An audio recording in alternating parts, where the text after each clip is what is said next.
Pour moi, lire la Bible, c'est d'abord lire sa propre vie. Lire la Bible, c'est d'abord l'histoire de toute l'humanité. Lire la Bible, c'est d'abord Dieu présent dans chacune de nos vies, dans chacune de nos régions, dans chacune de nos communautés. Et à chacun de nous, la Bible, elle est offerte. J'ai une page, moi, de Bible, je pourrais dire, parce que ça me concerne moi, comment le Seigneur, comment Dieu intervient dans ma vie. Et je dois faire la lecture avec lui parce que dans le monde interprète les choses comme elles veulent, comme il veut, mais avec la parole de Dieu, avec l'écoute surtout, le Seigneur, il y a quelque chose, il y a des paroles qui retentissent en chacun de nous pour que ça résonne vraiment, puis que ça construit notre vie, puis qu'on puisse se lever debout. Je vais recommencer un peu mon histoire, puis après, ben, on verra pour les questions. Moi, j'ai connu la mort dès le sein maternel, parce que ma mère, elle est tombée enceinte, elle était fille-mère, et il y a 72 ans, c'était vraiment quelque chose de très compliqué pour elle et pour ma grand-mère aussi. Je suis née dans la maison de mes grands-parents, mais ma grand-mère n'était pas là parce que c'était trop pour elle. Les gens la jugeaient et puis ils disaient que c'était vraiment quelqu'un qui avait mal élevé ses enfants. Ma mère, elle, pendant les 6 premiers mois de sa grossesse, elle a essayé de trouver des moyens comment elle allait m'éliminer parce qu'elle ne voulait pas le dire à personne. Sauf que ma grand-mère s'est aperçue à un moment donné qu'elle grossissait. Elle a obligé mon père à épouser sa fille. Puis, ça a été vraiment, mais déjà dans les 6 premiers mois de sa grossesse, il y avait une prison en moi, un voile qui recouvrait tout. J'avais peur de naître et les pensées que ma mère portait à ce moment-là au niveau du jugement, de ne pas être acceptée, d'être bannie, de ne pas être comme les autres, pour elle, mais pour moi aussi, je l'ai pris personnel. Donc, à travers ma vie d'enfance, je me suis fait comme un serment intérieur de dire, parce qu'en même temps, mon père, tant qu'à être obligé de se marier, il aurait bien voulu avoir un garçon. Mais il a été vraiment bien déçu, là. Mais moi, je crois que j'ai perçu ce non-accueil de sa part. Puis je me suis dit, moi, dans un serment intérieur, hein, sans que ce soit vraiment réfléchi, je me suis dit, je vais tellement travailler que je vais valoir 2 garçons pour lui dans la maison. Puis je suis l'aînée d'une fratrie de 9 enfants, dont un a été adopté par mes parents. Puis ça a été de tout le temps me rendre indispensable, de tout le temps être au premier rang, de donner service là, parce que je devais prouver que ça valait la peine que je sois là. Puis j'ai tout donné mon énergie à cette façon de voir, cette façon de penser. Puis ça a été pour moi la façon de me valoriser, bien sûr. Et puis ça a été une enfance quand même, une chance que mon grand-père était là.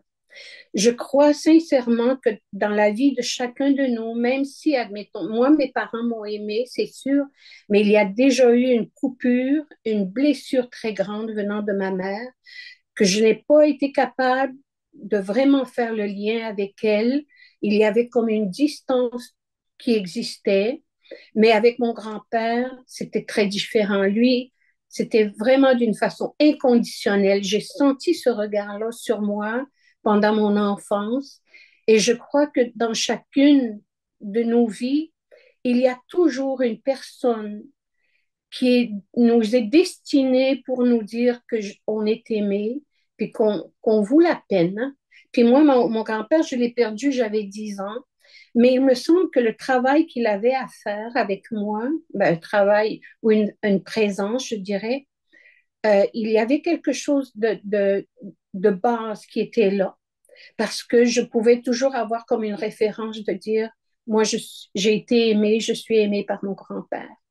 Puis ça a été très long là, avec mes parents, surtout avec ma mère, mais j'ai travaillé vraiment même dans mes études, j'étais vraiment quelqu'un qui avait vécu énormément d'anxiété, hein, euh, à cause de cette grossesse-là de ma mère, une anxiété. J'ai développé aussi un TDAH, un trouble d'attention.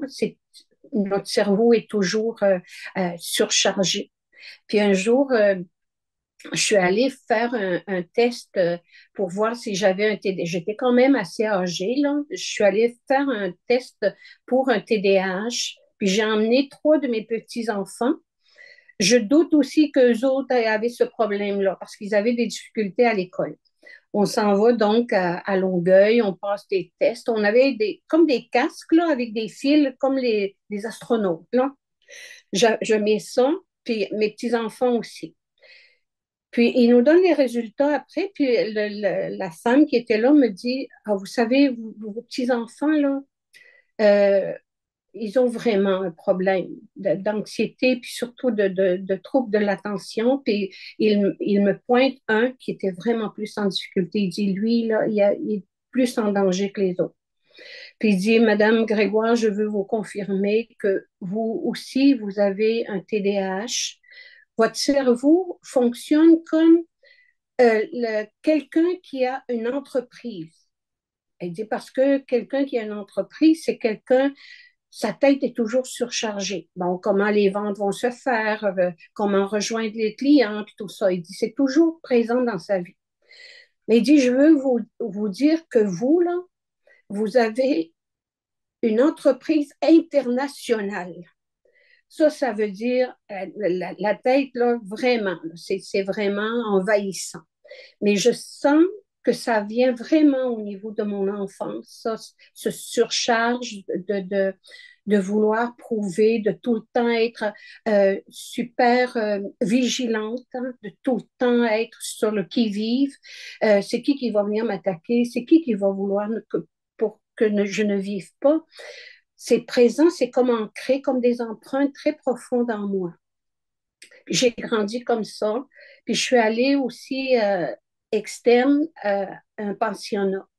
Puis dans les années 50 à peu près, quand la minière pour le fer est arrivée à cette île, ben, nous, on est enclavés hein, dans la ville. On a un terrain, deux terrains.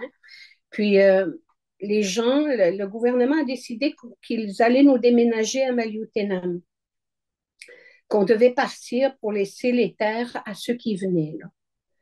Puis il y a 26 familles de ma communauté qui ont dit non, nous, on ne bouge pas. C'est notre terre, puis on va rester ici. Puis ils sont restés, mais de la façon d'être regardés par les autres qui étaient partis, ben là, c'était comme voici les résistants. Quand je suis allée au pensionnat, on était comme bannis. Là. Oh, leurs parents, c'est des gens qui résistent, qui n'ont pas voulu partir, c'est des gens qui veulent rien savoir, qui sont violents, qui ne veulent pas écouter. Et ça, on était comme stigmatisés quand on est arrivé au pensionnat. On a tous vécu tout ce que les gens qui étaient à l'interne vivaient, nous aussi, on l'a vécu. Toutes les violences physiques, psychologiques, au niveau de la langue, au niveau sexuel, on a subi des abus. Et puis, moi, ça a duré 2, 3 ans. Puis, ma mère, après, nous a transférés dans une école provinciale. On dit les écoles provinciales parce que c'est en ville, mais nous, on est géré par le fédéral au niveau des écoles. Et là aussi, ça a été vraiment quelque chose de difficile. On n'avait pas les moyens d'être habillés comme les autres. On n'avait pas les maisons comme les autres. Je me rappelle d'un fait, à un moment donné, j'ai invité une fille qui n'était pas autochtone. Ils avaient une belle maison, je l'ai invitée chez moi. Quand elle est rentrée chez moi, ma mère, j'ai senti son malaise parce que la différence là au niveau de la maison, c'était là j'ai vu que j'avais vraiment fait quelque chose qui a pas plu à ma mère, puis j'ai jamais refait ça là. Puis ça a été vraiment la façon de s'habiller, la façon de parler. Puis j'ai appris dans l'histoire du Canada que mes ancêtres avaient martyrisé des premiers, les premiers prêtres qui étaient ici. Là. On était tous catégorisés de cette manière-là. Ça a été difficile. Puis la manière dont moi j'ai vécu le pensionnat, c'était de ne pas appartenir à la majorité. Hein. Les gens ne voulaient rien savoir de ma langue ni de ma culture. Mes parents n'étaient pas des gens instruits, hein, surtout mon père. Il savait lire dans sa langue, il avait appris quand même par des gens qui avaient appris, il savait lire les noms, il chantait. Puis c'était le regard qu'on était des gens qu'il fallait vraiment changer à tout prix pour qu'on devienne des Blancs. Ça, c'était le modèle. Et bien sûr que ça nous a détruits, mais moi, ce qui m'a blessé davantage et le plus, c'est la honte que j'ai eue par rapport à mon père. Vraiment. La honte de ma famille, la honte pour la nation auquel j'appartenais, la honte de moi-même parce que je ne cadrais pas dans le système. Mais j'ai essayé, par exemple. J'ai essayé, je suis allée à l'école comme j'ai pu, j'étais en difficulté, mais j'ai obtenu un baccalauréat en enseignement primaire et élémentaire. Euh, j'ai doublé plusieurs fois l'école, puis ça a été un parcours difficile. Puis à un moment donné, après les pensionnats, quand ça a été fermé, il y a des gens de ma communauté qui ont désiré avoir nos propres écoles dans nos communautés. Ils ont dit, on ne vivra pas ce que nous, on a vécu. On ne veut pas ça pour nos enfants.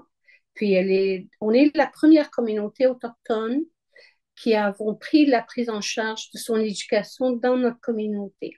On a été formés les premières, on était des étudiantes maîtres, quelqu'un nous montrait à travailler.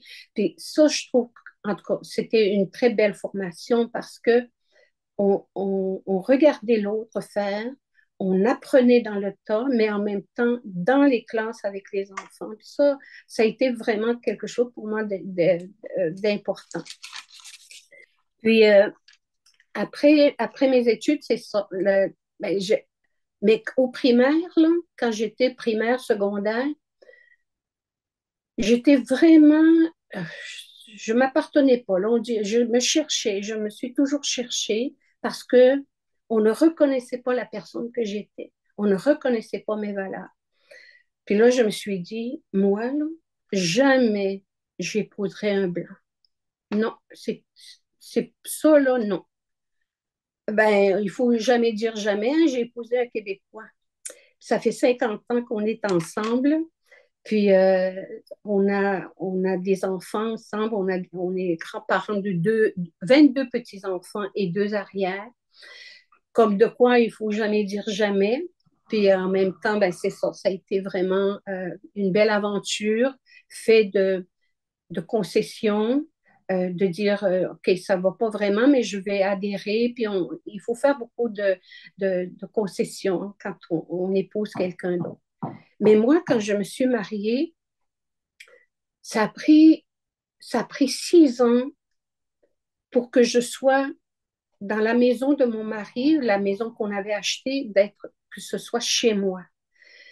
Parce que, probablement à cause de mon histoire, sûrement à cause de mon histoire, je n'étais pas bien ailleurs que dans la communauté. C'était chez moi. Quand je me suis mariée, la journée même de mes noces, je devais quitter la communauté et habiter en ville avec mon mari parce que selon la loi, je n'étais pas capable de gérer ma propre vie. Mon mari allait prendre soin, charge de moi, là, puis je devais quitter la communauté. Ça a duré 6 ans de pas me sentir. Quand je disais à mon mari, je m'en vais chez nous, ben, il disait chez nous, c'est ici, là, non, chez nous, c'est chez mon père.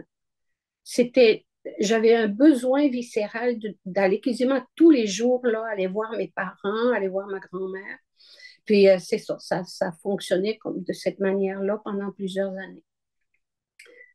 J'ai rencontré on m'a parlé du renouveau charismatique, le renouveau de l'esprit. Une soirée, je suis allée, mais avant de raconter ça, j'ai toujours eu comme un goût pour la parole. Il y avait une religieuse au primaire, quand j'étais en ville, elle s'appelait Sœur Maria. Elle prenait la Bible, puis elle nous racontait les histoires. En moi, là, ça me venait me chercher.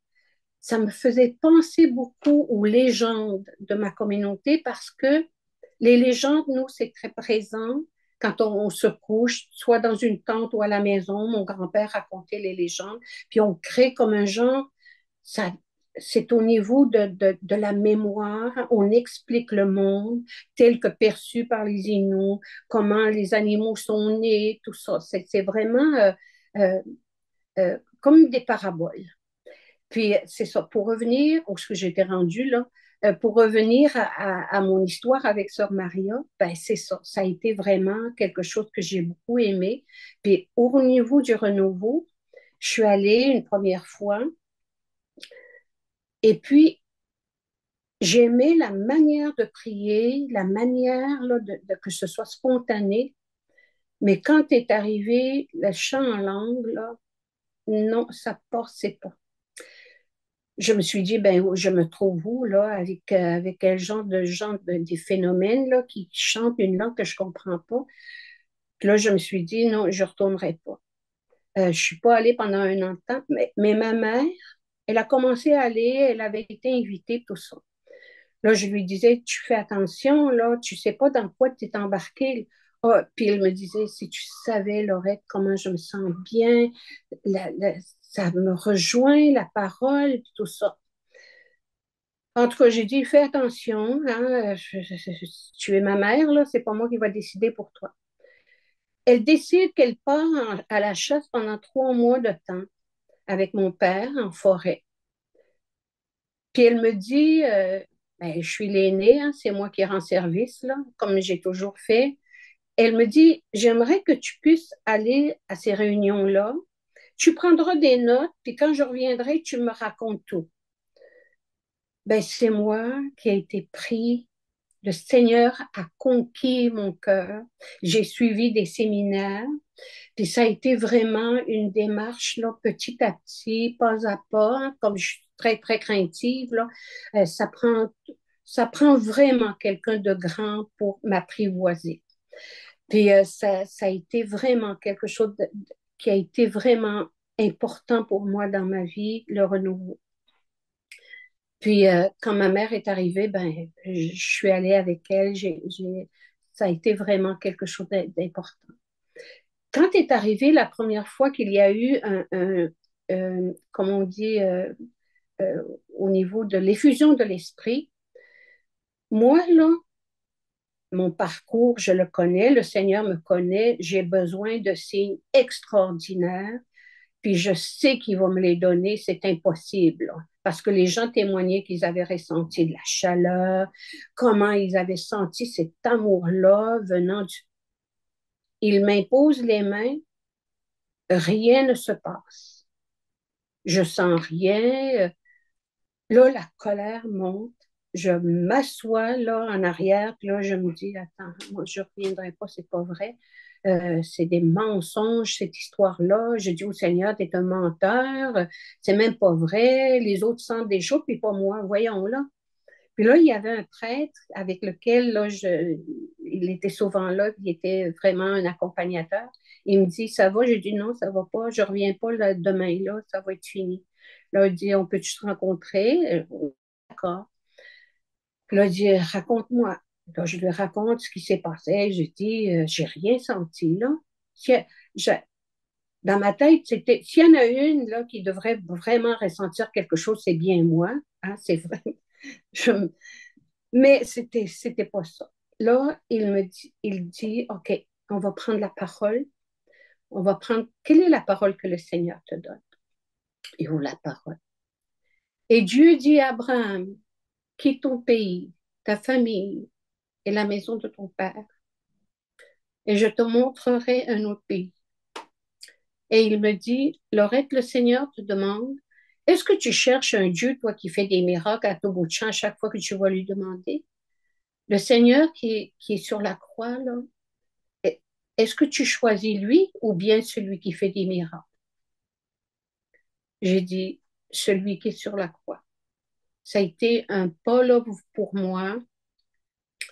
Et à ce moment-là, même là, mon mari parlait qu'il allait, parce qu'il vient de la région de la Rive-Sud, de Matane, puis il me dit, j'aimerais ça, moi, qu'on déménage. J'aimerais m'acheter une terre.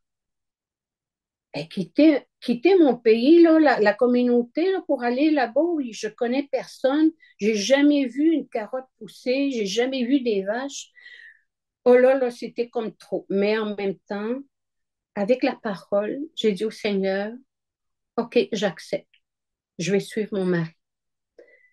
Et je ne suis jamais partie de cette île, mais en quelque part, il y a eu une partance parce que je me suis aperçue que la maison qu'on avait achetée ensemble était maintenant ma maison.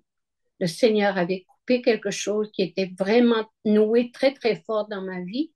Puis seul moi, j'aurais jamais pu. Avec l'histoire que je traîne là, non. Il fallait vraiment que quelque chose se passe. Le Seigneur, à travers ma Bible à moi, ma Bible de vie, il est venu me parler pour me dire, c'est moi qui vais m'occuper de toi. Quitte ton pays. Puis, j'ai pris des petites notes, excusez-moi, là.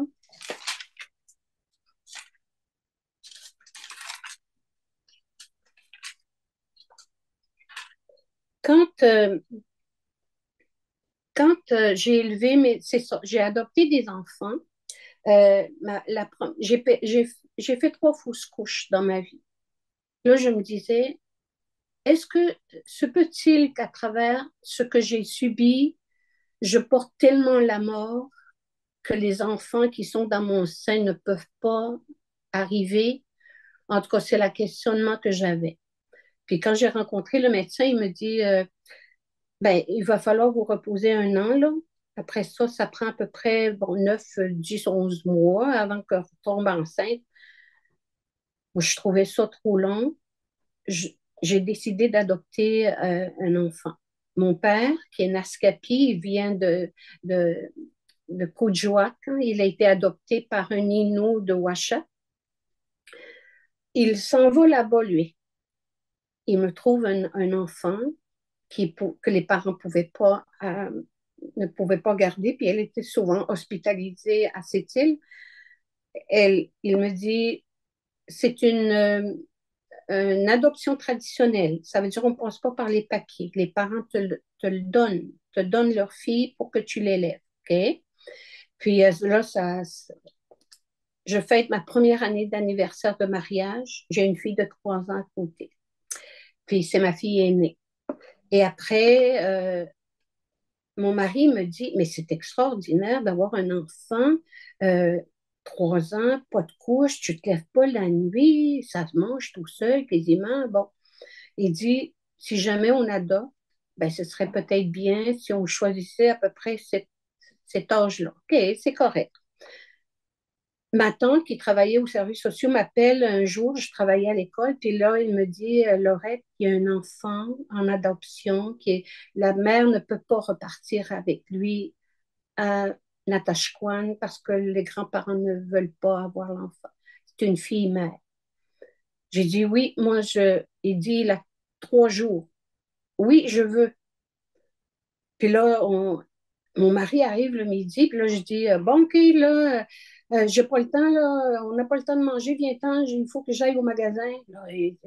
Là, on s'en va, et j'arrête dans un magasin pour acheter des vêtements d'enfant, j'avais rien, là, il fallait sortir le bébé. Mais il dit, mais voyons, là, qu'est-ce qui se passe dans un magasin? Ben, tu achètes ça pour qui? Ah, j'ai dit, j'ai oublié de te dire que tu étais père aujourd'hui. On va avoir un enfant. Il est à l'hôpital, on va aller le chercher. Il vient de naître, il a 3 jours.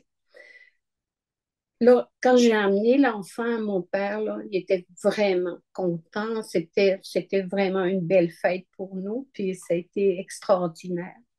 Puis, parce que c'est ça. Chez nous, mon père, étant donné qu'il était adopté, ben, c'est très facile pour nous hein, de prendre les enfants des autres. Mes sœurs, mes frères aiment beaucoup les enfants, puis tout ça. Puis après, j'ai eu Philippe, hein, je l'ai porté. Et à un moment donné, dans notre histoire familiale, ben, c'est ça, j'ai adopté deux de mes nièces. Ils avaient 3 ans et 4 ans. Après Philippe, là, j'ai adopté trois. J'ai 5 enfants en tout. Puis, c'est ça. On a fait notre vie ensemble, puis tout ça, avec les enfants.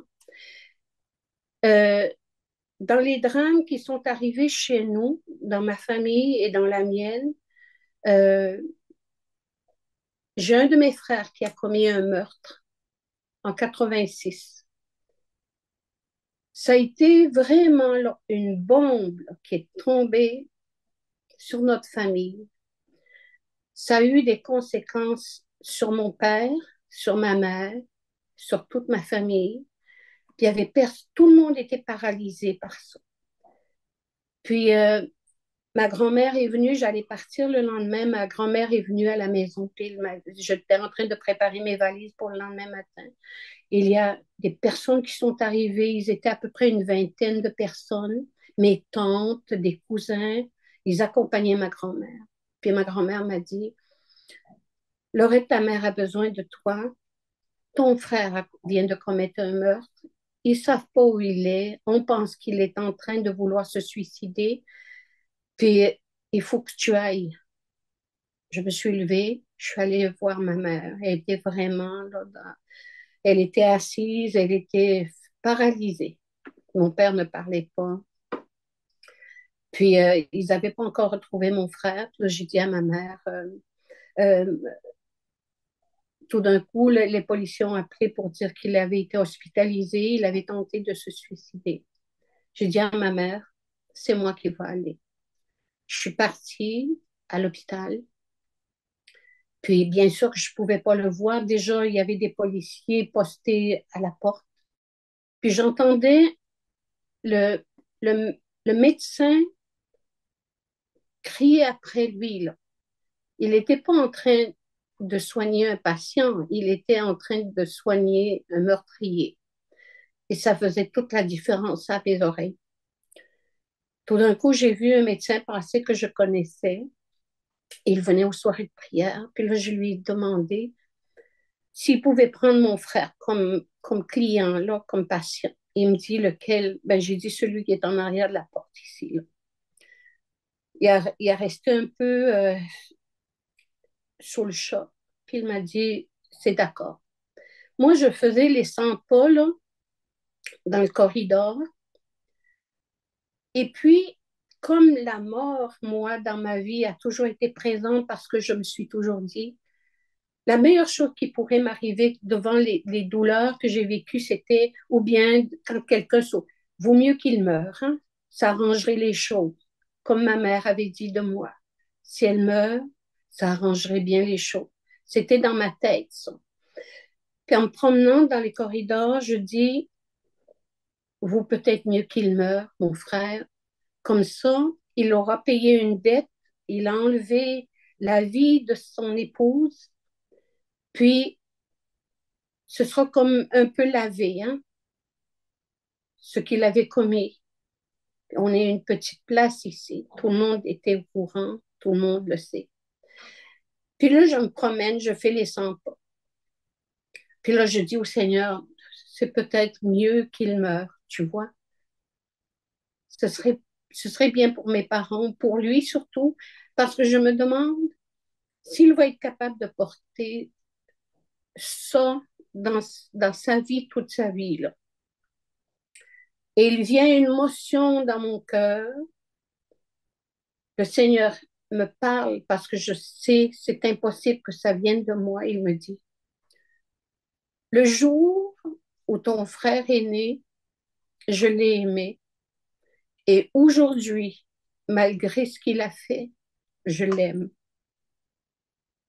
Pour moi, là, ça a été, moi aussi, Seigneur, je veux qu'il vive.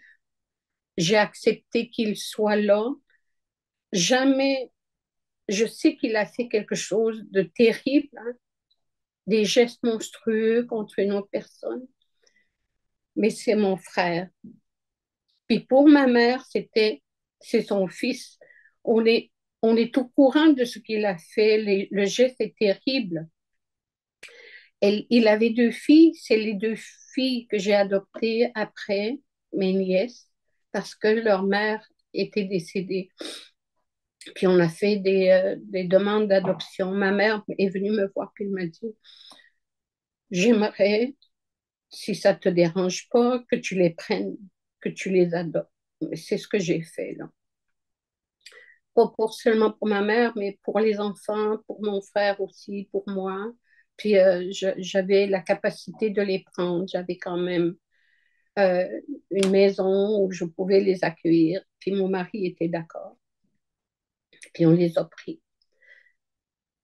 Cette parole-là du Seigneur, c'est une parole qui pour moi a retenti vraiment dans ma vie. J'ai énormément de difficultés à juger les gens, quel que soit le geste qu'ils posent. Parce qu'à un moment donné, il y a un prêtre ou un évêque qui avait dit ça. C'est un monstre quand il parlait de, du curé qui était à la romaine à ce moment-là, pour les gestes qu'il avait posés. Puis là, je me disais, non, pour moi, là, ce n'est pas un monstre. Dieu ne fait pas de monstres, ne crée pas des monstres. Les gestes qu'on peut poser sont monstrueux. Et ça, pour moi, c'est très différent. Et j'ai l'occasion, j'ai eu quelquefois l'occasion de faire des témoignages de ce qui s'est passé dans ma famille, dans ma communauté. D'abord, tout le monde est au courant. Puis j'ai remarqué qu'il y a des gens qui, qui ont commis eux aussi des gestes irréparables, qui sont plus facilement peut-être, je suis peut-être plus accessible, ils me parlent, pas de ce qu'ils ont fait, tout le monde le sait, mais je pense qu'ils se sentent accueillis par moi. Et ça, pour moi, là, c'est une parole de la Bible, c'est une parole du Seigneur dans ma propre vie. Et en 2003, ma fille aînée, que j'ai adoptée, s'est suicidée. Elle avait un fils, il est toujours ici. J'ai pris son enfant. Quand elle s'est suicidée la nuit, le prêtre, pas le prêtre, mais le policier est venu. Et puis, il m'a annoncé ça, que ma fille était morte par suicide. Puis, ce qui m'a vraiment euh, touchée, c'est que une journée avant, elle m'avait appelé, elle était dans tous ses états, elle avait bu beaucoup, là, elle avait un problème de consommation. Puis elle me disait, je veux te parler, maman. J'ai dit, j'aimerais ça que tu attendes, que tu sois dégrisée, puis on parlera. Ben, cette soirée-là, là, elle s'est suicidée. Cette culpabilité, je l'ai portée très, très longtemps, mais en même temps, aujourd'hui, c'est ça. Ça, la parole aussi est venue me rejoindre dans cet événement-là de ma vie, parce qu'on porte ça très longtemps. Puis, un jour, en lisant la parole, dans la Bible, en lisant la parole, c'était sur la veuve de Naïm. Voici un cortège qui s'en vient, le Seigneur prend pitié de la femme, parce que sans son enfant, elle n'est rien, elle ne peut pas subvenir à ses besoins. Et puis, il dit au jeune mort de se lever, il prend la main et le donne à sa mère, vivant. Ben moi aussi, cette parole a basculé dans ma vie. Le Seigneur me dit, Laurette, un jour, je prendrai la main de ta fille et je te la donnerai vivante. Je m'ennuie de ma fille, il m'arrive de pleurer, mais en même temps, j'ai la certitude que je vais la revoir, qu'elle va, qu'elle va être en vie, et moi aussi, puis qu'on va vraiment, le Seigneur va tout réparer ça. Puis, j'ai eu le cancer 2 fois. La première fois, C'est sûr que là, c'était vraiment ça, mon mari, mes enfants. J'ai décidé que j'allais rencontrer chacun de mes enfants pour leur expliquer. C'est important d'expliquer les choses aux gens. Ma grand-mère a toujours fait ça, mes parents aussi. Expliquer les choses, puis de ne pas cacher la vérité, tout ça. Je rencontre chacun individuellement, chacun de mes enfants. Là, je leur dis que j'ai le cancer, je ne sais pas si je vais m'en sortir, puis bon, les traitements, puis je voudrais surtout qu'ils expliquent à leurs enfants que je vais avoir des traitements chimio, puis bon, les conséquences, peut-être que je vais perdre mes cheveux, que je vais, bon, je ne serai pas aussi disponible, tout ça. Là, ils expliquent ça à leurs enfants, mais celui, parmi tous mes petits-enfants, le seul que j'ai pris tout seul là, à lui parler, c'était celui qui avait perdu sa mère. Là, je lui ai expliqué que peut-être moi, je ne sais pas si j'allais m'en sortir. Là, il est venu, là, figé. Puis là, j'ai dit, écoute, si moi, là, je suis plus là dans la vie, tu as une famille élargie. Ton grand-père va être là, tes oncles, tes tantes, ils vont prendre soin de toi. Tu seras jamais tout seul. Puis j'ai dit, moi, je sais pas, mais en même temps, ben, c'est ça la vie. Je te fais confiance. Je te l'ai dit, non pas pour t'apeurer, là, mais pour te préparer à quelque chose peut-être qui pourrait advenir. Puis excusez, j'avais un petit-fils, moi, vraiment un gros TDAH, là. Il avait 4 ans, puis depuis qu'il était jeune, il grimpait partout, là, dans le réfrigérateur, puis là, mon fils m'appelait des fois, il me disait, oh là là, il faut que tu le prennes, maman, parce que là, on est en train de devenir fou. Je ne sais pas ce que je vais lui faire. Mais quand il venait ici, vraiment un ange, là. Il était correct, mais avec ses parents, il cherche, hein, il cherchait, puis il les trouvait, là.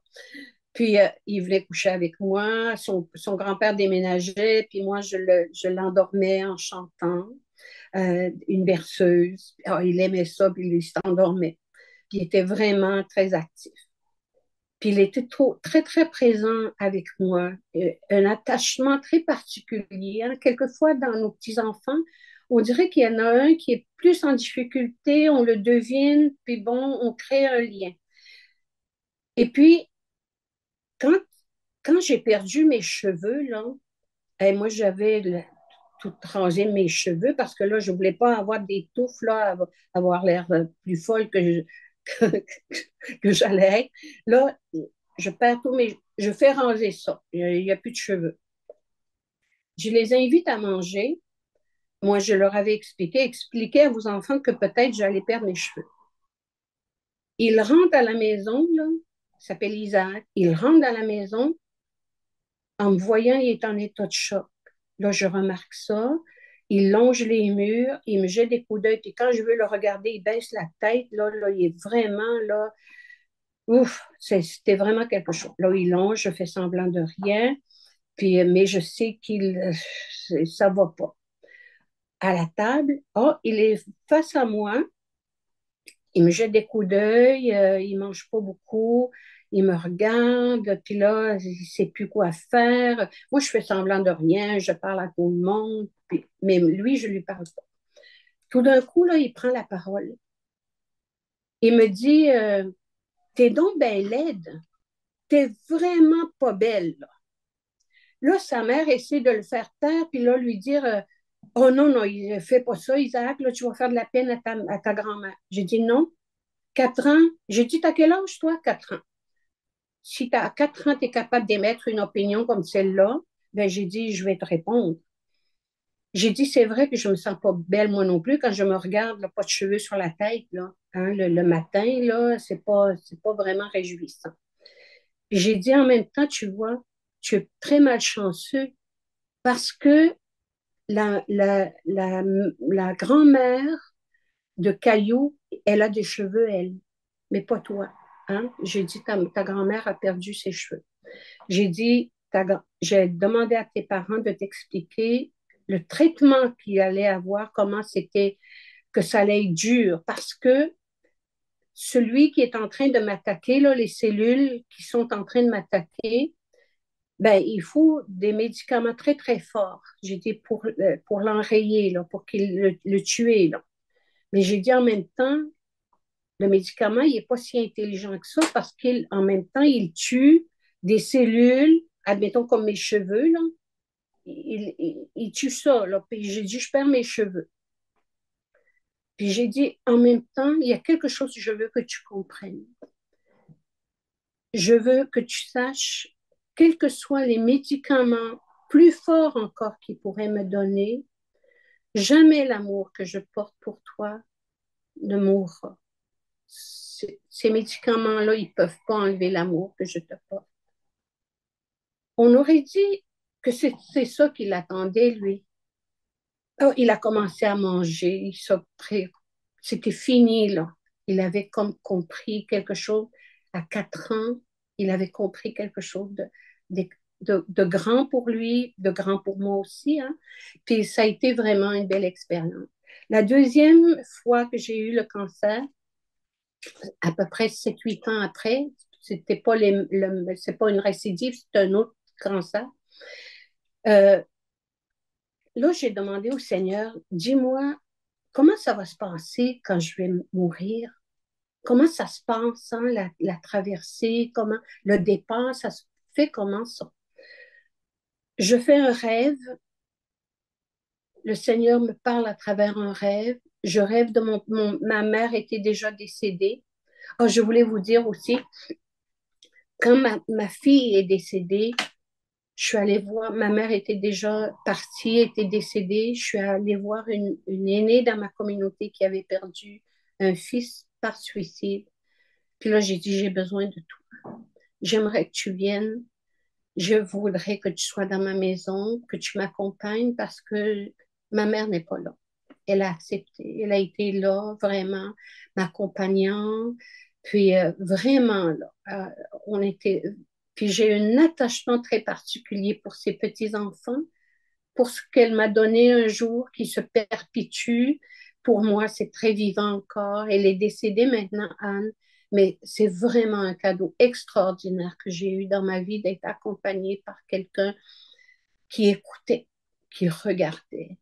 Elle ne m'a jamais donné de conseils parce que probablement qu'elle savait qu'est-ce que je portais d'avoir perdu un enfant parce qu'elle aussi, elle le savait, puis on était capable de se comprendre. Concernant là, j'ai encore perdu mes affaires, là. En tout cas, ça, c'est vraiment mon TDAH qui fait ça, là. Vous allez m'excuser. Puis, c'est ça. Là, je rêve. Puis, dans mon rêve à moi, je vois mon père me dire, Laurette, je t'emmène en forêt. Tu n'apportes rien avec toi. Pas de bagages, pas de nourriture, n'apporte rien. Même pas de vêtements. Parce que moi, en forêt, je vais chasser pour toi. Puis des peaux qu'on va avoir à avoir chassé, je vais te faire des mocassins, je vais t'habiller. Et puis, je vais chasser pour toi. Je vais planter une tente pour t'abrier. Je vais aussi aller chercher les plantes médicinales pour te soigner, pour que tu ailles bien. Puis moi, là, j'ai pas été élevée en forêt. Je suis allée, mais pas dans des longs comme un an ou comme mes parents ont vécu, là. J'ai pas vécu. Moi, je pourrais pas emmener des gens en forêt, là. On crèverait de faim. Je sais pas chasser. Puis bon, oui, je pourrais mettre des collets à lièvre, mais là, je veux dire. Mais en même temps, il y a ce rêve-là. Moi, je me dis, moi, je pourrais pas partir avec des gens. Je connais pas le territoire. Mais mon père, lui, comme le fond de sa poche, il a parcouru des kilomètres de rivières, il connaît le terrain, il sait où il faut chasser, où est-ce qu'on va tenter. Puis je me dis, ouais, j'embarque dans le canot, moi, mon père s'en va. Est-ce que c'est facile? Est-ce que pour moi, je vais lui dire où est-ce qu'on s'en va? Non. Aucune, j'ai pas à lui demander ça. Il connaît son territoire. Et dans ma vie à moi, ça a basculé dans ma vie. Le Seigneur est venu me dire, quand ce sera le temps de partir pour toi, je vais aller à ta rencontre. Je vais t'habiller, je vais te nourrir, je vais prendre soin de toi. Je vais tout enlever le mal qui t'habite. Tu n'as pas besoin d'avoir peur parce que je connais le territoire. Je sais où je te mène. Et ça, pour moi, là, c'est vraiment quelque chose qui m'a emmené beaucoup de paix. Puis un jour, une de mes sœurs me dit, Laurette, il paraît dans la Bible, c'est écrit, quand le Seigneur va venir, il y a des gens qui ne seront pas morts, là. Les vivants et les morts, il va les rencontrer. Il dit, moi, là, j'aimerais vraiment être vivante à ce moment-là. Je ne veux pas mourir, moi. Là, j'ai dit, moi, je préfère connaître la mort. Je veux connaître la mort. Je veux passer là où mes ancêtres, mes parents ont passé. Je veux passer dans le chemin où ma fille a passé, où ma mère a passé, mon père. Je veux passer le chemin où mon Dieu a passé pour moi. Jésus a connu la mort. Je sais qu'il va être là. Puis l'autre chose que je fais quand, admettons maintenant, là, de plus en plus, quand les gens meurent autour de moi, je leur fais faire des mocassins neufs qui n'ont jamais été portés. Comme mon père, ma grand-mère, je l'ai fait aussi. Puis ma fille, quand elle est décédée, j'ai fait faire des mocassins pour qu'on leur mette. Hein. J'ai dit à celui qui s'occupe des corps, là, je veux qu'il mette des mocassins. Je veux, de cette façon-là, que la première danse qu'ils vont danser, quand ils vont danser le Makusham, ce serait pour le Seigneur. Et moi, quand je vais partir, je veux des mocassins parce que, parce que je veux danser le Makusham. Le Makusham, là, c'est une danse qui réunit, le tambour retentit, là, on a envie de danser, puis j'aimerais ça danser pour mon Dieu la première fois avec des mocassins neufs. Euh, en tout cas, si jamais il faut que je fasse faire mes mocassins, là, parce que je ne sais pas moi, quand est-ce que je vais m'en aller, mais il ne faut pas non plus là, que je rate mon coup. Et le. Laurette, Oui, excuse-moi d'intervenir. Il va falloir conclure relativement OK, bientôt. Mais j'aimerais ça si tu pouvais nous parler de ton expérience d'homélie en OK, Inou. d'accord. Tu vas nous parler de ça, ça conclurait bien notre Très bien. conversation. OK. Puis, pour les homélies, on me dit de ne pas dire que je fais des homélies. Hein. Il y a quelqu'un qui m'avait dit à un moment donné, c'est des commentaires que tu fais. C'est drôle, hein? Moi, dans ma vie, à moi, là, ça sonne comme commérage. En tout cas, c'est une idée. Mais le prêtre qui m'avait demandé, il m'a dit, tu me fais une homélie. Au début, moi, je ne veux pas, là. J'avais quand même une expérience à travers le renouveau. Hein. J'avais fait des enseignements, puis tout ça. Puis j'avais fait des partages aussi, des témoignages, puis des enseignements. Le curé chez nous me demande, il y a quelques années, de faire une homélie. C'était le temps de Noël, tout ça. Là, j'en parle avec ma grand-mère, j'ai dit non, je peux pas, là, je peux pas le faire, moi. Il dit, Laurette, non, tu vas y aller parce que le curé te le demande. Bon, OK. Je dis oui. La grand-mère le veut, l'exige quasiment, là. Et je fais l'homélie, puis je me dis, ouais, ça va être la première, mais ça va être la dernière aussi, là, hein, parce que là, moi, je ne veux pas m'embarquer là-dedans.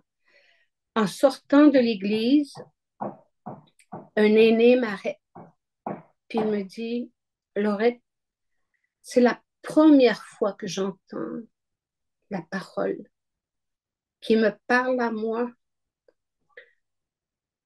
Oh, ça a été le signe pour moi de dire, je ne peux pas refuser pour les aînés de ma communauté. Parce que notre langue, notre langage est très imagé, avec beaucoup de, d'exemples, hein, comme les légendes, comme on a un langage très, très imagé. Puis ma façon d'expliquer les choses, c'est sûr que ça doit aider aussi que j'ai été enseignante. Là. Hein, quand on explique avec des petits, voici, c'est ça qu'on doit faire. Ça a été vraiment quelque chose de marquant pour moi. Et quand le curé part, ben là, il me dit, OK, c'est toi qui fais l'homélie, tu vas à Maliotenam et après, tu fais Washat, tout ça. Puis il y a des gens qui, c'est ça les touche parce que je pense qu'ils ont accès à cette Bible-là. Parce que la Bible, elle est comme chez les non-autochtones, hein, ça a été pour les prêtres, puis c'était vraiment très carré, là. C'était une parole qui avait moins qui ne pouvait pas nous atteindre. Mais aujourd'hui, je trouve que c'est de rendre, Dieu parle, c'est de le rendre accessible aux autres. Il veut se faire entendre.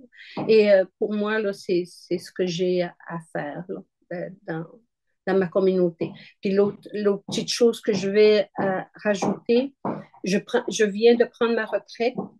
Ça a été difficile, là, ça a pris quelques mois. La parole qui me rejoint davantage le plus, c'est quand j'ai commencé le renouveau, que le Seigneur me dit, quitte ton pays, la maison de ton père, ta famille, parce que je sens qu'il y a quelque chose de nouveau qui est en train de naître en moi. Et c'est toute la performance que j'ai eue en tant qu'enseignante, je ne l'ai plus. C'est comme si j'étais nue là, devant le Seigneur de dire, je ne vaux pas grand-chose, là, je n'ai rien dans les mains, mais il y a toi dans ma vie. Puis conduis-moi. Puis je pense que l'avenir me demande d'être beaucoup plus en prière, de, de, de, de faire parler, d'écouter la parole. Je pense que c'est ce que le Seigneur me demande. Là. Puis je dis oui. C'est tout, ce serait tout parce que là, je pense que OK, la vérité réconciliation. Je suis allée dans une école provinciale hier et ce matin. Là, j'ai dit aux enfants, parce qu'ils avaient fait des dessins, on est désolé. J'ai dit, c'est touchant ce que vous avez écrit, mais en même temps, je ne veux pas passer pour une victime tout le restant de ma vie, moi. C'est un épisode de notre vie, de notre histoire ensemble. Vous êtes désolés, mais soyez pas des gens désolés toute votre vie. Vous êtes la nouvelle génération à bâtir quelque chose de complètement nouveau, de complètement neuf. Puis cherchons la vérité ensemble, cherchons la réconciliation. Puis j'ai dit aux enfants, j'ai confiance en vous parce que c'est vous, la nouvelle génération qui monte. Ce serait tout, là, je pense, qu'est-ce que j'avais à partager.